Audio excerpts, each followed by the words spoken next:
رسول الله صلی الله علیه و سلم میفرماید خالق الناس بخلق حسن، همراه مردم به یک اخلاق نیکو، به یک اخلاق زیبا رفتار بکنید. چرا؟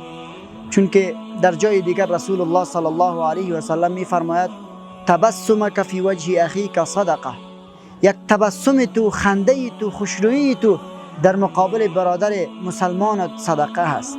پس ما چرا از این صدقه محروم هستیم؟ در مقابل یکدیگی خود چرا باید محبت نکنیم؟ چرا باید زیبایی های اسلام را با یکدیگی خود بیان نکنیم؟ این زیبایی های اسلام است که ما با اخلاق نیک، با رفتار نیک خود را آراسته بسازیم. چون که الله متعال رسول الله صلی الله علیه و سلم را تعریف میکنه، میگه که انک لعلی خلق عظیم، میگه تو به یک اخلاق بسیار عظیم و بزرگ برخوردار هستی. ببینیم پس رسول الله صلی الله علیه و سلم بارها تاکید میکنه که میگه که ان من احبکم الی احسنکم اخلاقا، بهترین شما پیش ما کسی است که اخلاق زیبا داره، بهترین شما پیش ما کسی است که با اخلاق خوش و با اخلاق خوب، با رفتار کردار نیک با یکدیگر خود رفتار میکنه.